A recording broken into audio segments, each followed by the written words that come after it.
The title of my broadcast is World Watchers, and it's program number 770. Before it begins, we want to thank Uncle Gaylord's Ice Cream Cafe for the patron grant. They're open at 7 a.m. till 11 p.m. at the Doubletree Mall in Monterey, serving old-fashioned ice creams, fruit ices, and more. For the underwriting grant that brings us the following, or brings you the following hour of World Watchers, we thank you very much. I went there this weekend to see how it was, and it's very good. Delicious. Okay. Now, as I said, the broadcast is number 770, and this is September the 8th, 1986.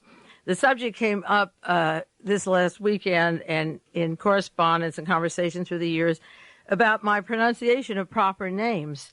And some of you probably wonder why I'm not so particular about it. And the honest truth is that I don't really give a bean about whether I pronounce these names right or not. I'm an existentialist. I don't think it's important. It's kind of an irreverence for these people that I'm talking about, particular killers and genocide artists.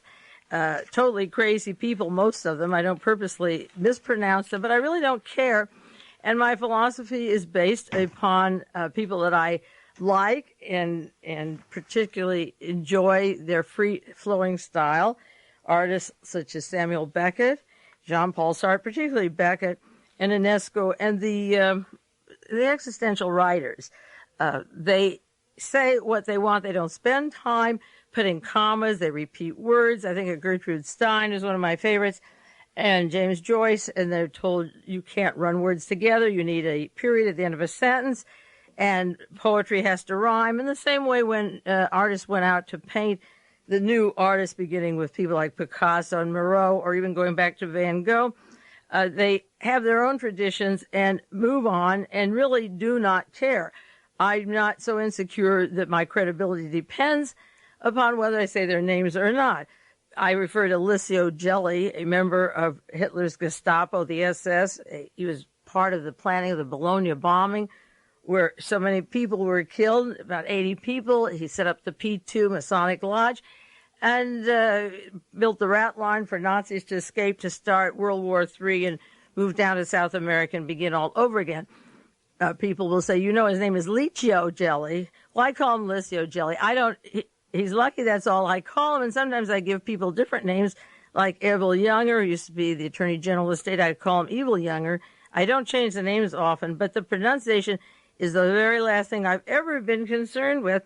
And if you've seen any of the plays of the existentials, almost all of them, if there happens to be a clock on the stage, the clock is faced against the wall, and the back of the clock is where the audience sees it, or they often have a clock without hands.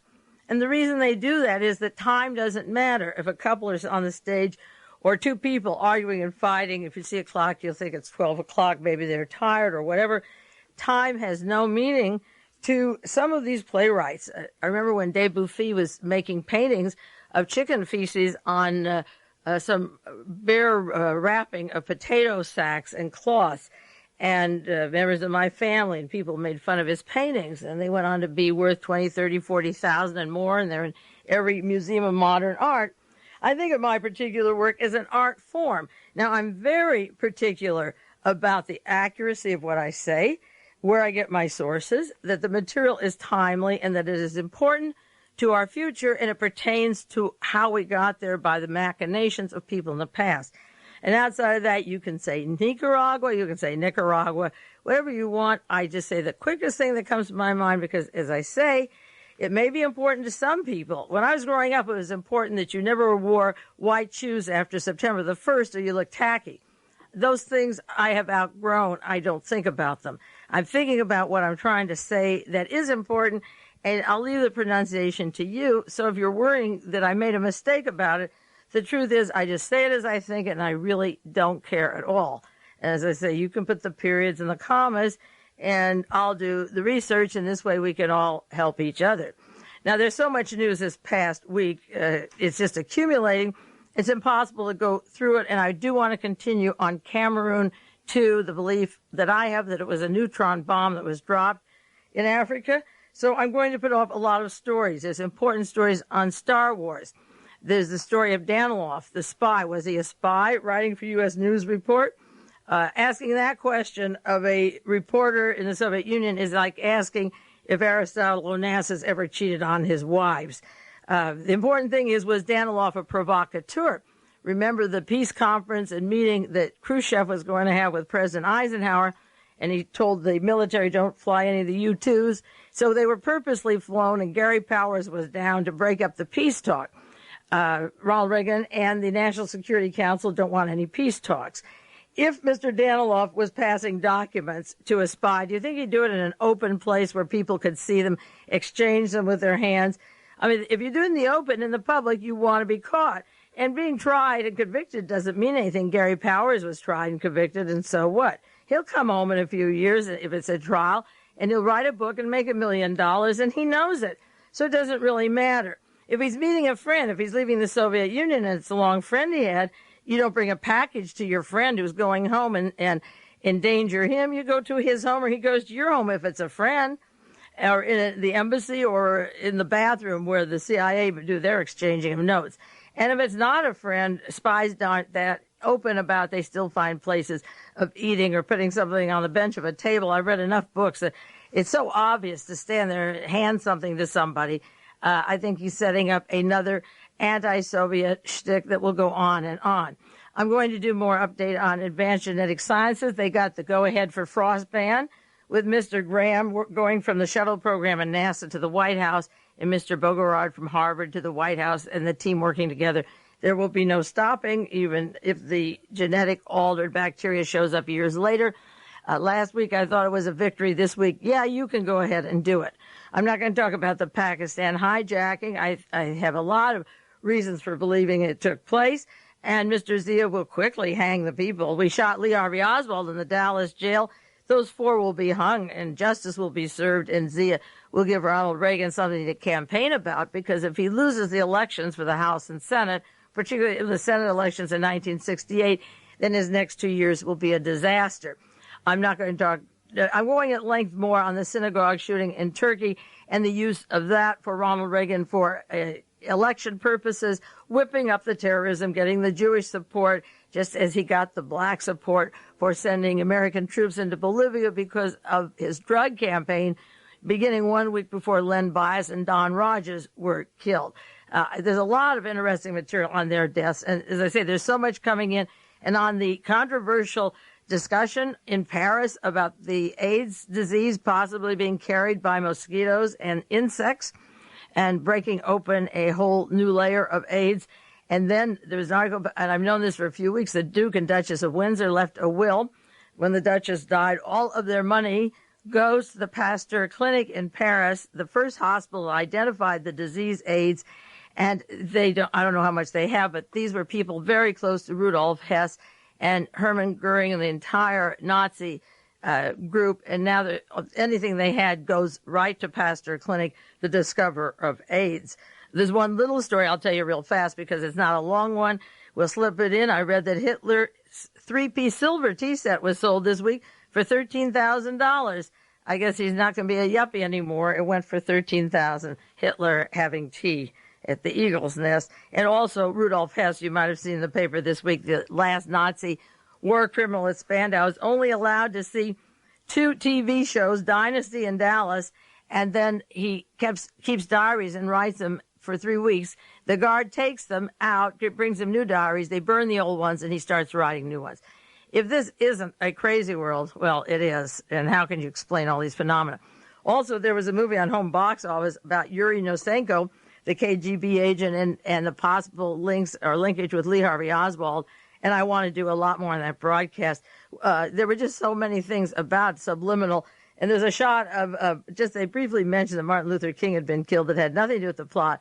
About 10 minutes later, there was a shot of Detroit, a city burning on fire. And then they started to play Summertime from Porgy and Bess. See the fire, hear the music, think of black people and riots. There was a lot of subliminal going through that. I taped it, and I'm going to play the soundtrack back and look at the text. It just was an amazing piece of hogwash. You can't even call it propaganda. It wouldn't serve any purposes. It was so bad. But it's interesting what the system keeps putting out without much cost. The cost goes into the advertising of the schlock. So we'll pass that on. Now, there's one quick story not to do with Cameroon, but maybe not separate from it. And it's been in the news the last few weeks, and I totally don't understand it. Maybe you people, sometimes when I don't understand something, you call me and tell me what you see in it. There's a doctor, Martin Spector from Philadelphia, who's been sending parts of bodies by way of United Parcel to a research center in Denver, Colorado. And by mistake, some heads, 25 human heads, and 5 arms were sent to Louisville, Kentucky. And they opened it up and carried it on, weren't refrigerated, I guess, and sent to the Colorado Autologic Research Center in Denver. This is in Colorado. Now, the FBI spokesman said, in quotes, "We don't see any federal violation leap out at us.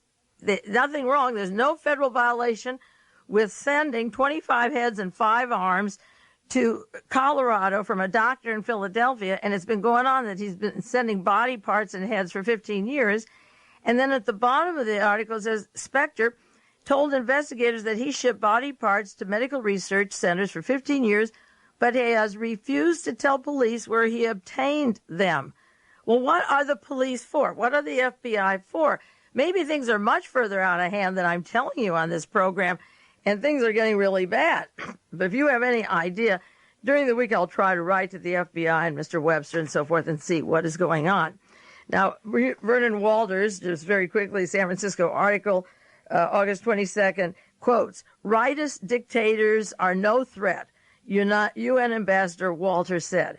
That's the Vernon Walters that was responsible for the military coup in Brazil that the CIA did when, right after John Kennedy was killed, a 22-year oppressive, just got rid of them last year, the military, and they're still hanging in there. He's the Vernon Walters that supported the Argentine junta. He's a Knight of Malta for the Vatican.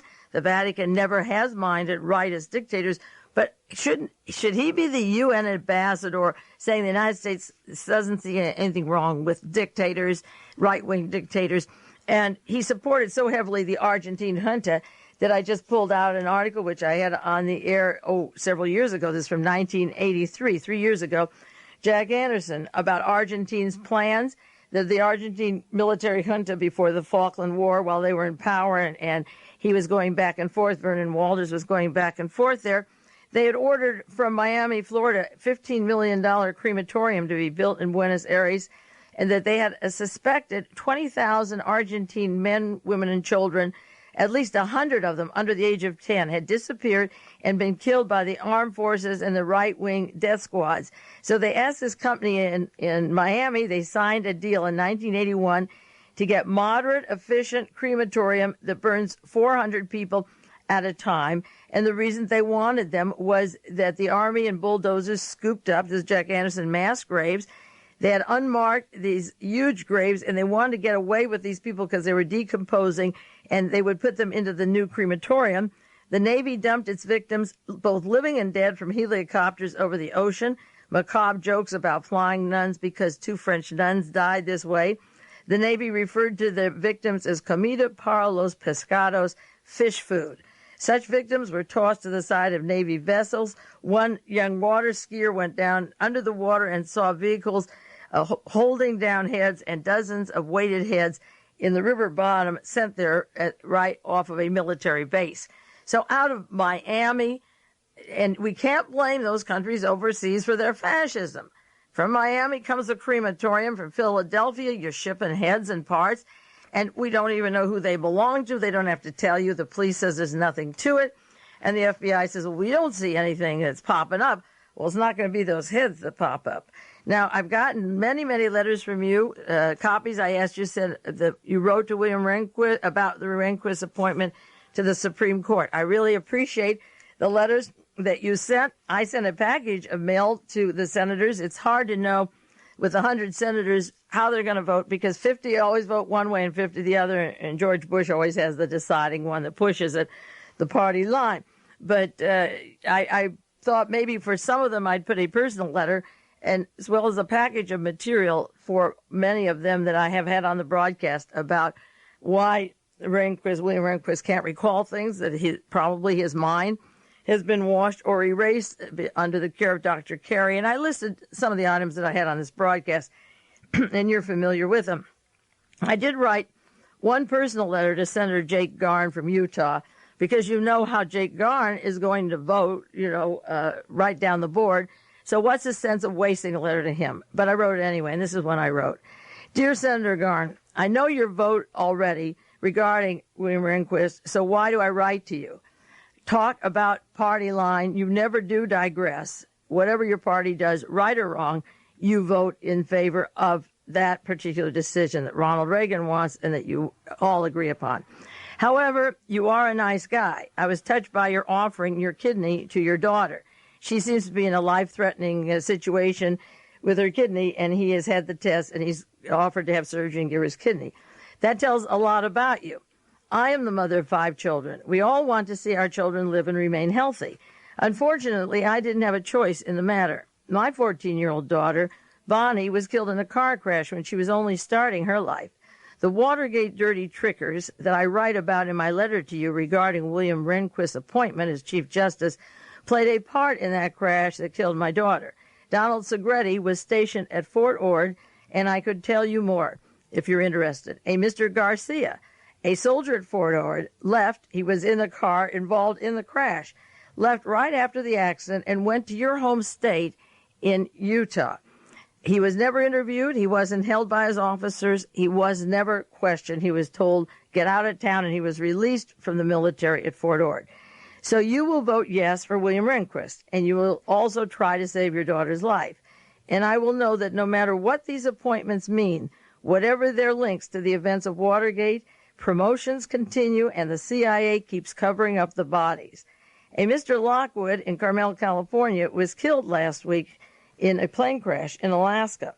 When we moved from our former house, the telephone company told me that Bonnie's calls and messages went to Mr. Lockwood's home on Kenyatta Drive, 1 block away. Sincerely, Mae Brussell.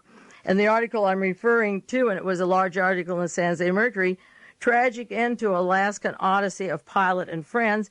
It has to do with GLYNN LOCKWOOD, 63 years old, who has a manufacturing company in Sand City, out here right past Pacific Grove over in Seaside.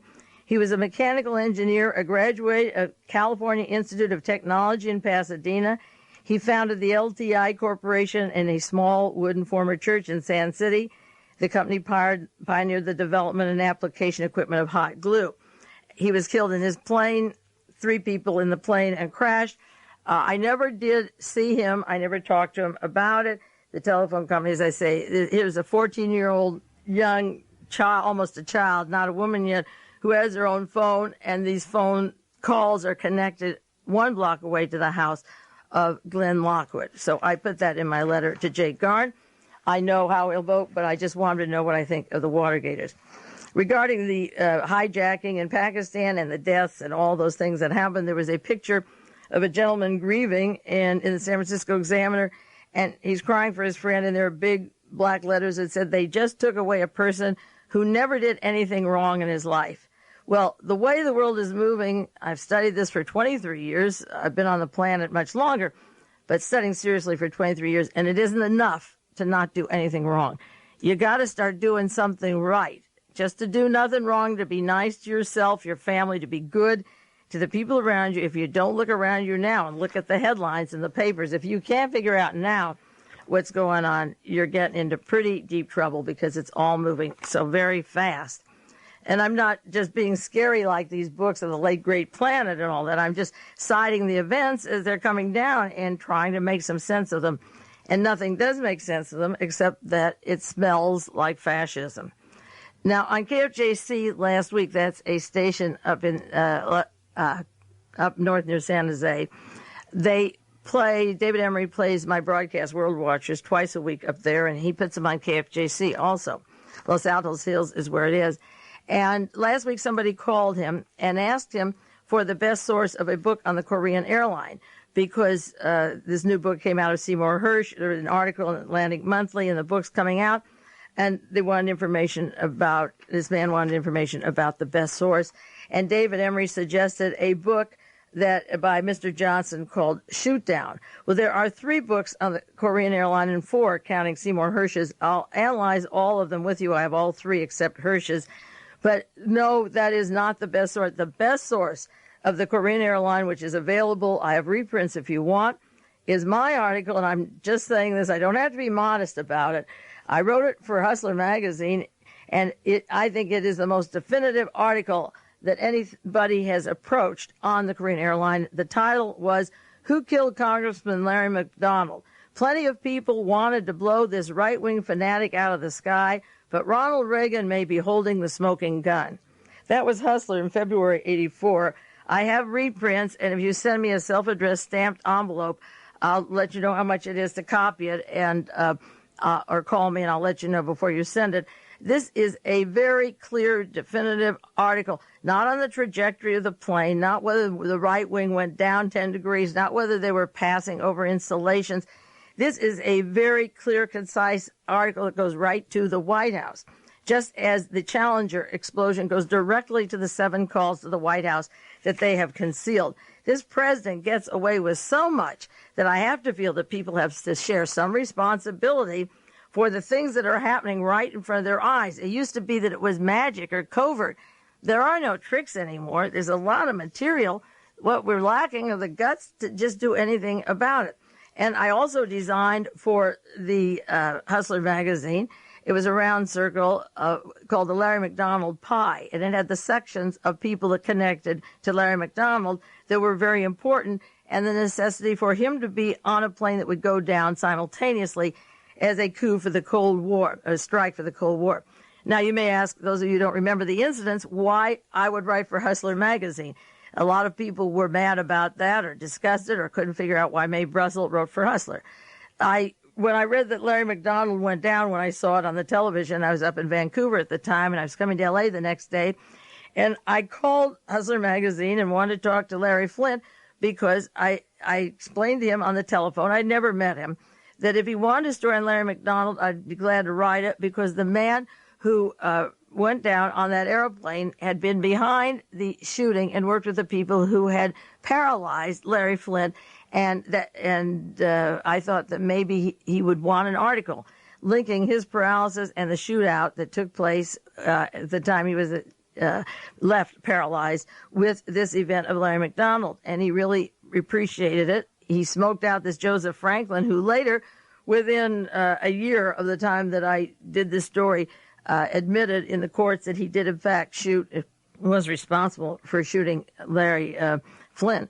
But incidentally, that Franklin is in jail for bombing in black children in a school in Tennessee, and for killing a white and black person in Salt Lake City. Another couple in Ohio, and he shot at Vernon Jordan because it was a white woman. He was never prosecuted on that. And he's not going to trial on the Larry Flynt shooting, because if they take him down to Georgia, the jailers will open the door and let him out, and he'll flee the country, and so that they can't even prosecute him. So I'll go over a lot of the material of the other books on the KAL and what happened to the KAL. The black box, is the best one of the 3 that I have so far. And this goes into the fact that there was a lot of confusion over whether there was they didn't know it was a passenger civilian plane or the spy plane, the RC-135. But this one book, The Black Box, goes on to say that whatever had happened, the destruction of the plane, this book is by Alexander Dallin, he says that whatever happened, dispatching this plane over the Soviet territory, it didn't have to be smart or well thought out decision, because despite the destruction of the aircraft and all of its passengers and crew, the flight was almost surely a virtual unique intelligence bonanza for the United States. See, having all those people die, and that's why it's so important to think the way these people analyze us as being expendable, it was a great treat for the Cold War, and it enabled the president to start deploying weapons overseas and getting money for weapons he never thought he would get. And this book, The Black Box, talks about the U.S. Space Shuttle Challenger, the late great Challenger, and the alleged electronic monitoring that night. That Challenger, remember the broadcast I did, left at midnight from down at Cape Canaveral and was circling over the area where Larry McDonald was sitting in his little airplane and sinking into the ocean. Now, I'm going to do the rest of this program on matters related to Cameroon and the state of the mind of the Defense Department as they do these things to us. And it's just unbelievable how much is happening. I just want to cite the introduction to a book that somebody brought me at the station here called The Ominous Parallels, The End of Freedom in America by Leonard Peikoff. And it was published by Stein and Day, and interestingly enough, an introduction by Ayn Rand.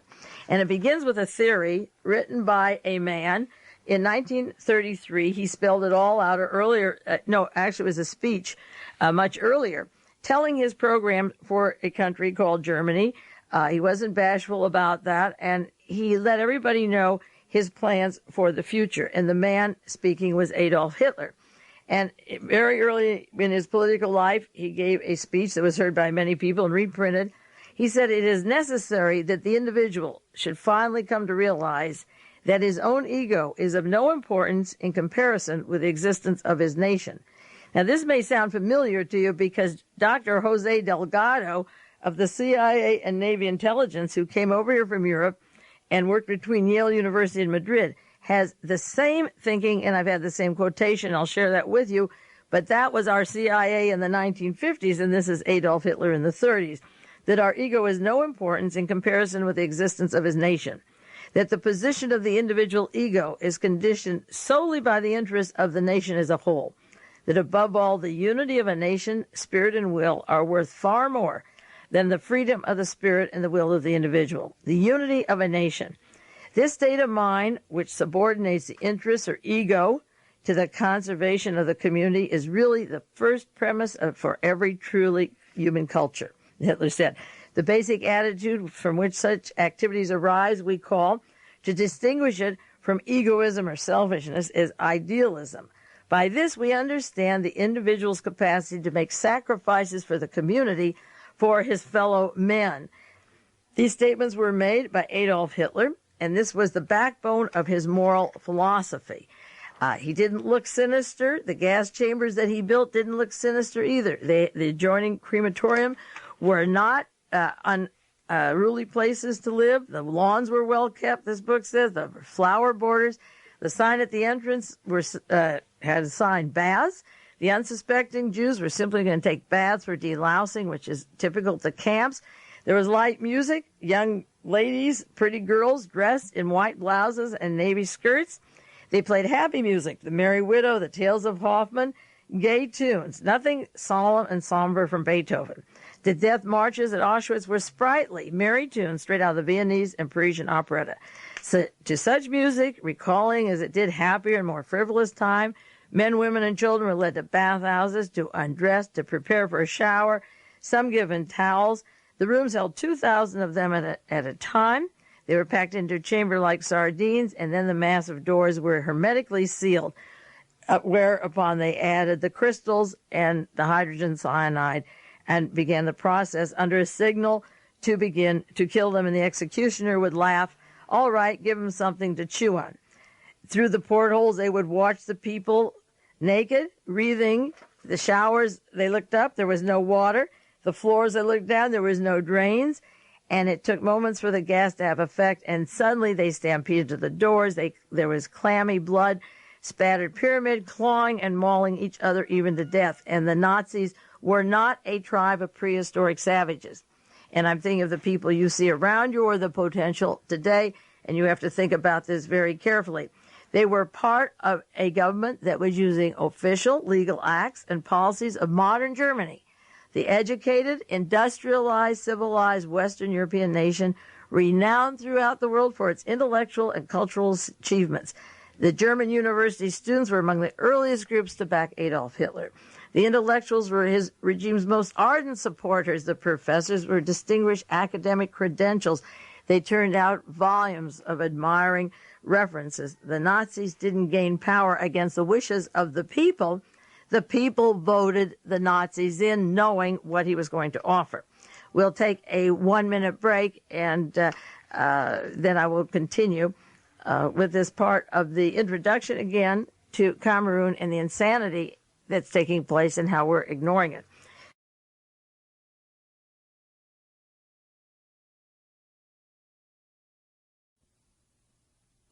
And go build up to the Cameroon. What I give you here is a background of a country that knew everything it was going to do.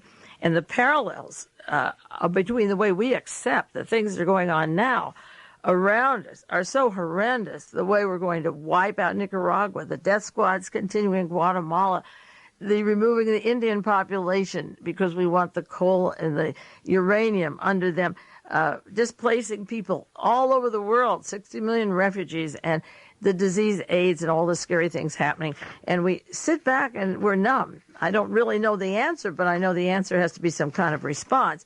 And then just getting quickly the quotation from The Physical Control of the Mind, Dr. Delgado, and he wasn't Hitler's agent. He worked for the CIA and a professor at Yale University, and he was one of the people who was proud to publish, this is a quote from his book, and I've written it, enclosed in an article I've written, the individual may think that the most important fact of reality is his own experience, but that is only his personal point of view, a relative frame of reference, which is not shared by the rest of the living world.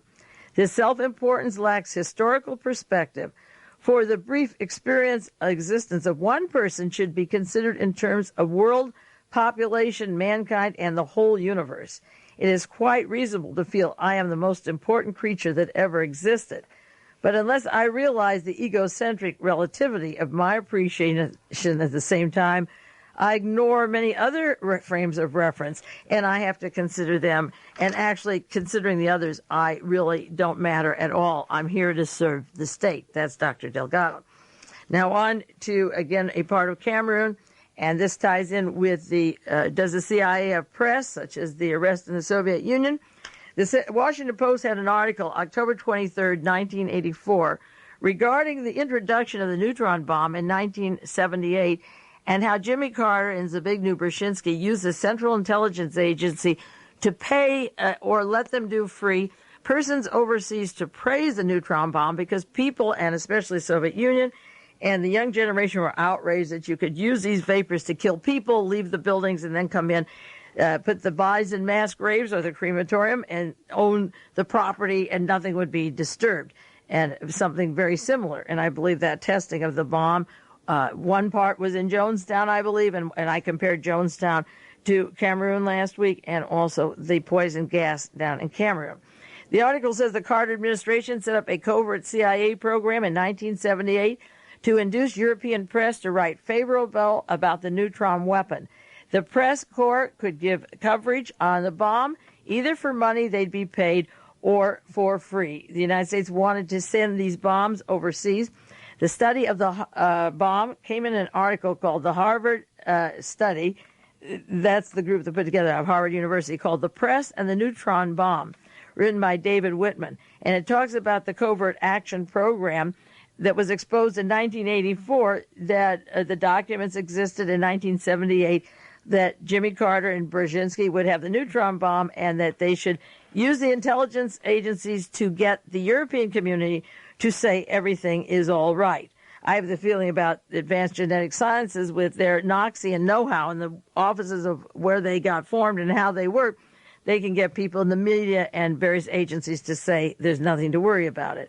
The interesting part about this is that the study shows how the European press responded, and there was a softening up of an anger to the neutron bomb. During the 1950s and 60s, the CIA used United States and foreign journalists as their agents. They gathered information, spied, they wrote agency-originated stories for legitimate publications. It also planted stories overseas news media and provided funds to keep publications going. The CIA did that. They also hired priests and religious ministers and rabbis and so forth. Then it goes on. Because of public disclosure of the CIA using the news media for the Central Intelligence Agency purposes, because we're supposed to be a free country and have our own opinions and not have them directed like the Mind Speak arrangement of 1984, because there was a sense of horror that what we were reading could have been written by the CIA, George Bush, who was then CIA director, in 1976 stopped the use of CIA employees working in United States news organizations, but George Bush's orders that the CIA not employ reporters and news people or publishers in the United States did not stop the use of foreign newsmen or foreign publications. So they can take a budget of $20 billion a year and buy these subsidiaries like they did Airplanes, Air America, and so forth. They set up publications over in Europe, and then the articles looked like they were coming from opinions in Europe because they, coming from Europe and been across the Atlantic, the CIA isn't responsible, but nobody asks where the money comes from. So it was a catch-22. The European person writes it, then it's quoted in the American press, then the CIA can pick it up and become something of a fact. And this article is about trying to push the neutron bomb, and that the government, our CIA, had a meeting, a CIA operation at the White House of a mini special coordinating committee called the SEC, headed by David Arson, Deputy National Security Advisor to Jimmy Carter at the time, and working with Walter Mondale, our great liberal candidate for the Democrats, who's surreptitiously planning neutron bombs while he was vice president under Carter. And the covert area would arrange for everybody to laud and praise the bomb because other people, concerned people, were worried about it, as I say, killing people and leaving the property. The CIA program was approved by meetings at the White House within a few minutes of discussion. In April 1977, Jimmy Carter delayed the production of the neutron bombs. In 1977, he delayed them. It doesn't say if they stopped, but President Reagan, when he took office in 1981, ordered neutron Lance missile warheads and 8-inch artillery shells built and had them stored in the United States for fear NATO wouldn't like it. Well, when Ronald Reagan came in, he didn't have to buck up against NATO, but within a few years in 1983, Lord Carrington, a member and co-partner with Henry Kissinger from Kissinger Associates, became the head of NATO, so that I know Henry Kissinger and Fritz Krame and Alexander Haig and Brzezinski, all out of the same fabric, wouldn't mind neutron bombs. So Ronald Reagan's had 5 years to develop them, and they were on the drawing board. And this article in 1984 said that several hundred neutrons have been produced and are stored. That was 1984, that they continued to make them, even though the NATO countries didn't have them. And the Washington Post had another story on neutron bomb reversal, how for a while the neutron bomb was just delayed. And it's a very interesting story about a gentleman who, his name is Walter Pincus, a writer for the Washington Post. And on June the 6th, 1977, he built the story about our production planning for the neutron battlefield weapon that would kill people and release neutrons that would destroy military installations through heat and blast. Now, the important thing about these is the very hot, the heat and the blast, because those two things are in the cloud in Cameroon that caused the death of these people, this mysterious death of these people. The neutron bomb is very hot. Now, this reporter, Mr. Pincus, was covering Washington committees, and he found the story by accident because he was going to what he called a boring White House Appropriations Committee hearing on Public Works Bill, where he read a single reference to enhanced radiation warhead for the Lance missile to be made in the Energy Research and Development Administration budget hearings. The House Appropriations Committee is talking about Public Works Bill. You'd think water, plumbing, electricity, energy, sun, energy from the sun, gas, coal, or what? No, it's energy from radiation, enhanced radiation. So he studied it and found out that what they passed and tacked onto that bill was the neutron bomb, and he wrote a story, said neutron killer warhead buried in the Energy Research and Development Administration hearings, the ERDA budget. It was hidden in there. So this story broke, and the neutron bomb has been put down verbally. People don't like the idea. There were demonstrations in Holland. 50,000 people had demonstrated against it because it means all of Europe can be dead, and all the buildings and churches and bridges and everything they want belongs to the victor.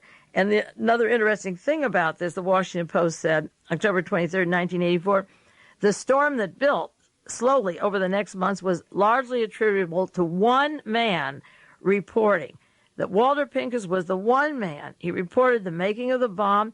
It made a major news story. He accomplished something. And, of course, as he sits back and gives you, the world, and me, the world, the story, then if everybody ignores it, Jimmy Carter put it aside for a while. Ronald Reagan loved it. Now he has deployed them, and he's deployed a lot of them, I understand, on the basis of downing the Korean airline. The Soviet Union is so bad we have to deploy these kinds of warheads. So this is the story of the neutron bomb, very hot, radiation, the neutrons, I guess it zaps you, pretty strong, the heat and the blast, because down in Cameroon there was a blast and there was heat, and that's the way the description goes, and the people died and the animals died, but the property remains, probably become like a CIA, Israel, Mossad military listening post now that the native population is out. Okay, that's a cynical speculation. Now, I'm going to cite a few articles on Cameroon, as many as I have time for, and if I don't have time for all of them, I'm going to do part 3 next week, because I take certain events such as Advanced Genetic Sciences or Jonestown or the book Alternative 3 about space stations and use of them for genocide, and when I find an article or a book rather, subject, book length, I put in 3 broadcasts. I could write books on each of these, but I don't want to leave this because this has tremendous implications, both the way it was maneuvered and the way it is being covered up. And after the explosion at Cameroon, where these 1,200 native populations of the Third World were wiped out, we quickly had the Pakistan hijacking and the shooting in Turkey in the synagogue, and nobody is thinking at all about Cameroon. Now, President Paul Biya of Cameroon announced this is August 26th, New York Times, at least 1,200 people died from a cloud of gas that choked them to death. All the people heard was the explosion. And the neutron bomb has its explosion, too. They didn't know toxic gas had been expelled. It killed them while they slept. And he went on to say that it was hard to get into the area, to penetrate it. And the article continues, when Shimon Peres, the Prime Minister of Israel, arrived for a one-day visit, and I mentioned this last week, he brought a 17-man medical team and tons of medical supplies, and the Israelis went right to the area of the deaths. Now, Neil Walsh, who headed the United States Information Service in Cameroon, he still does, this is what he said. He said the toxic gas consists basically, and I had this last week, of a combination of carbon dioxide, hydrogen, and sulfide. But he said it apparently destroyed the lungs and mucous membranes. So all he has to contribute to these stories through the last week and a half, 2 weeks, is that the gas was basically a certain kind of combination, and it apparently did this, but he has nothing firm to say. Mr. Peter McPherson, the administrator for Agency of International Development, said, in quotes, the disaster which has occurred in Cameroon may be a Ripley, believe it or not, event. It appears to be an extremely rare natural event. And I cited last week that the only other time it happened was in Cameroon in 1984, 2 years ago.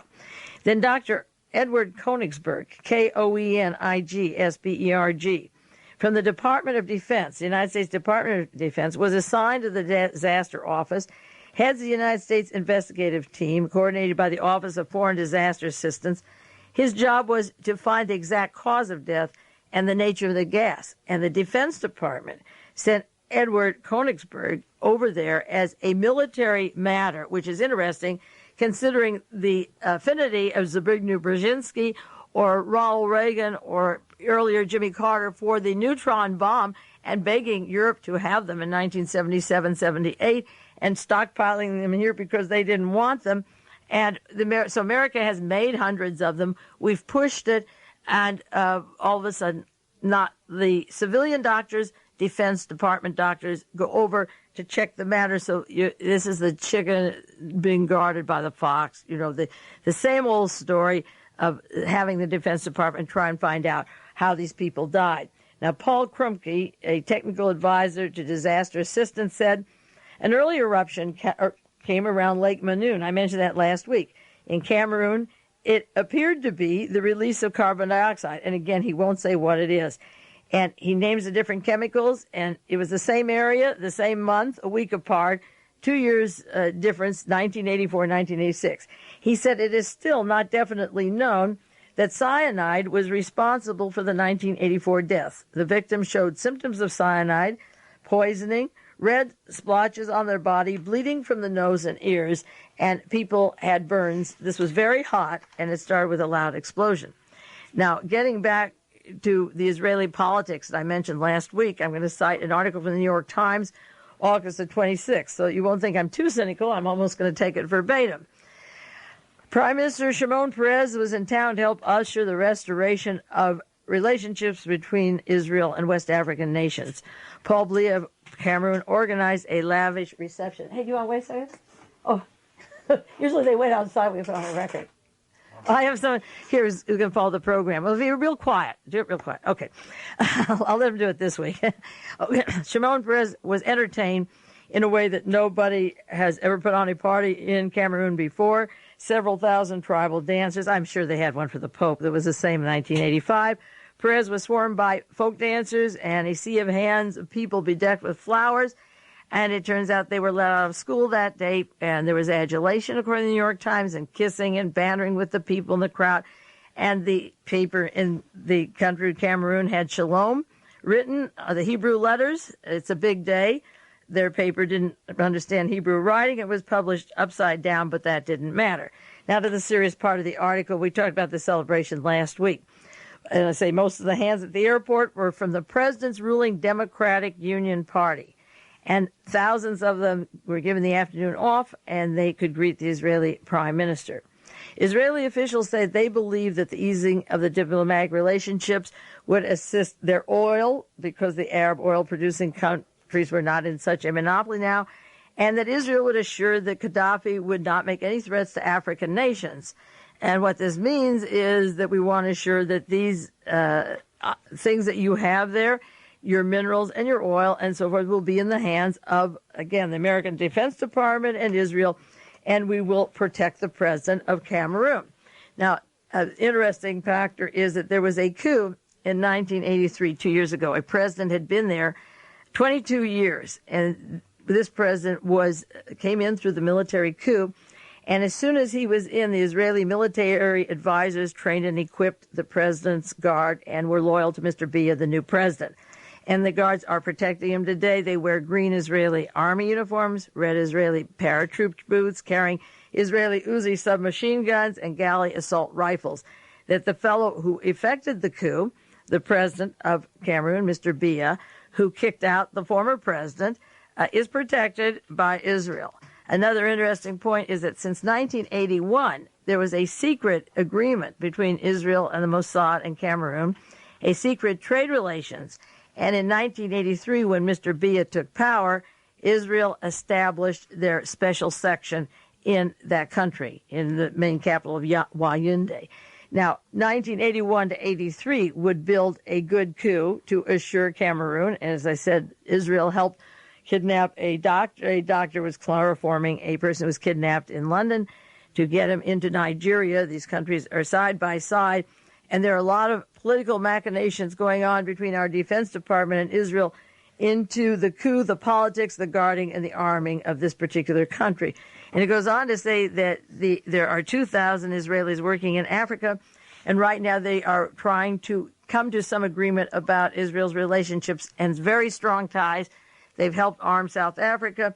And Mr. Peres Shimon said in the newspapers in Cameroon, and they've been quoted in the New York Times, "We don't feel it is for us to make world policy in South Africa. We are a party to world policy." And that reminds me of what Adolf Hitler said about the individual only being unimportant. We think in terms of world policy, not of individuals. And we'll discuss South Africa later.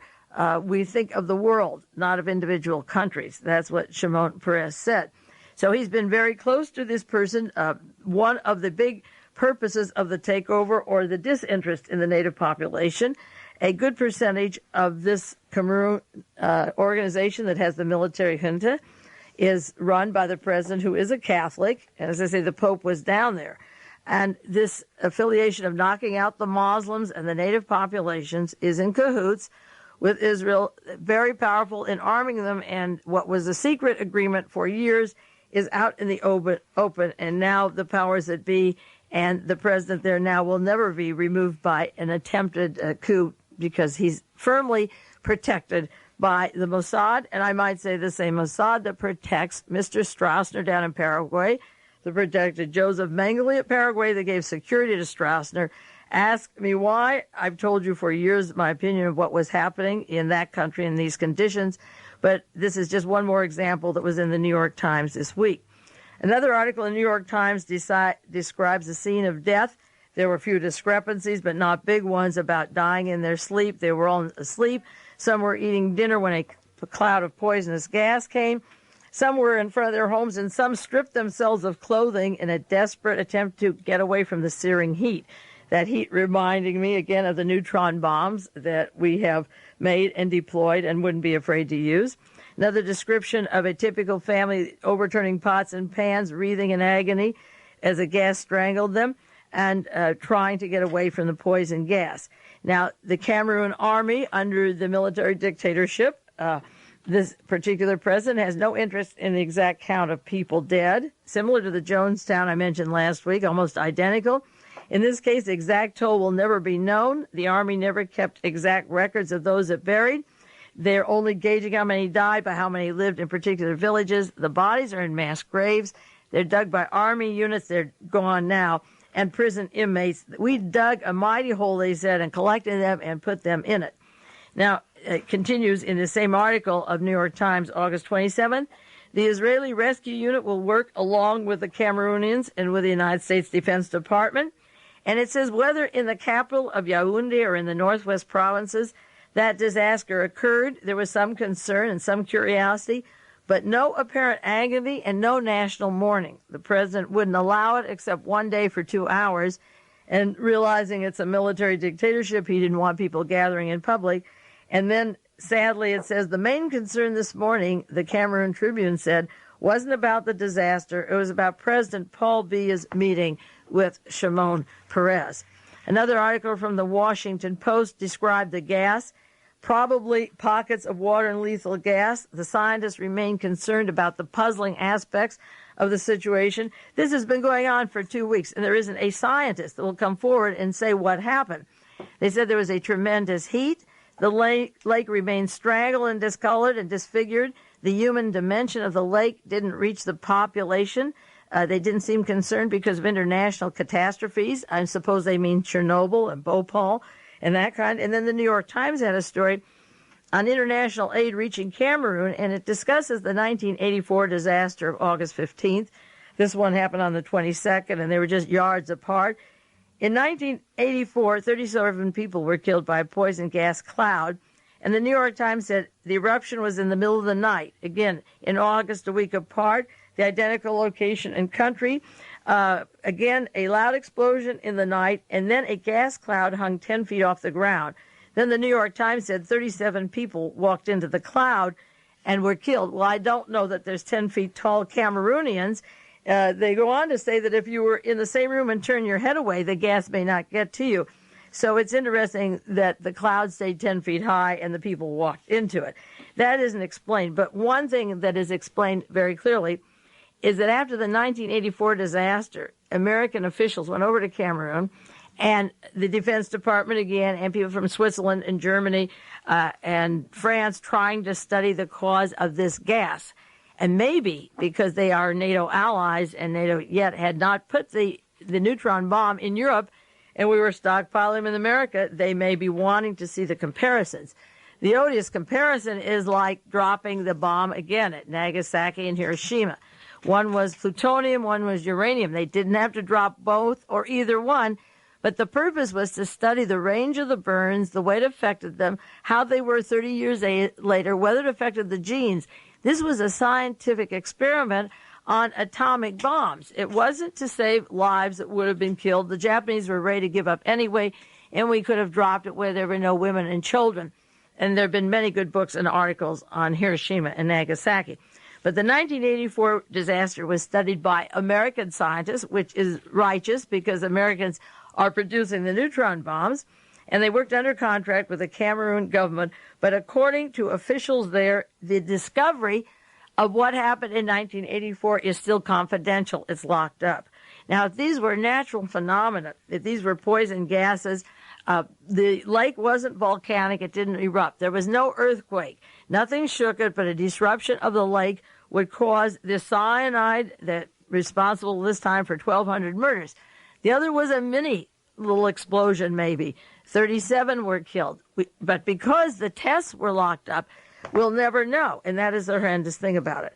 But America is very altruistic. We always are in these cases. The United States government sent $25,000 and 300 tents for the survivors who cannot go back to their homes. They're told they can't go there. So therefore, that geography, the hills are green and beautiful and the food is growing. Just the animals died, the sheep and pigs and cows, and they've been put into big, deep graves, and the land is perfect. The houses are there, and it could be a listening post. It could be anything you wanted it to be, being as the cooperation of the military came in to investigate it. The military wanted these kinds of weapons. The military and the scientists from around the world have no consensus.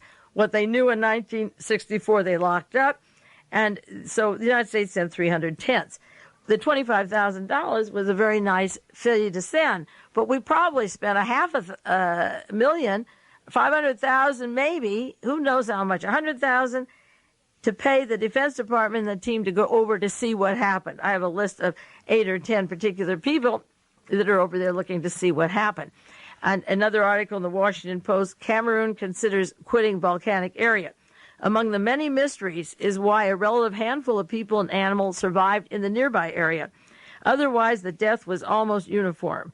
Dean Yeoman from New Zealand, a helicopter, works for Heli Mission, a Swiss-based Christian support group that is used in Western Europe. Heli Mission, the helicopter mission for missionary, maintains a helicopter in Bamenda and a flying missionary with medical practitioners. And they flew in to see what happened to the people, many of them lying in heaps outside the doors of their huts. We were told that everybody died in their sleep, and now many of them were outside, but it doesn't matter. Some died with their hands held over their noses and mouths. Some, but not all, appeared to have blisters. Their bodies were covered in burns, parts of their bodies, and the adult bodies were horribly bloated. The children looked like normal dead people. None of the survivors appeared injured except for reddening and swelling around the eyes. And again, the cyanide, the blood out of the eyes and nose, and a typical response to cyanide poisoning. The affected region is populated by Fulani tribesmen extending to the nomadic peoples far to the north in Nigeria, native Cameroonians. And this pilot went in, as I say, with the American missionaries, Christian organizations, and they didn't understand why these phenomena happened, and they couldn't figure out why there was such a slow response. The first opinion was that only 40 died, and they thought, well, maybe they were comparing it to 1984 where 37 died. Well, anybody who saw one body would have known not 1,200, but hundreds were dead. And I'm going to do a little more on this because we're talking about the possibility of weapons when our government is so outrageous to even make, say, funding for the neutron and hiding it under some obscure energy bill and then going in and deploying them. Goodness knows what they can do when they lock up these reports from 1984, same place, same country, same kind of death. Well, this is Mae Brussell, and my time is up for World Watchers, and I'll be back with you next week. In concluding, the station wants to thank Uncle Gaylord's Ice Cream Cafe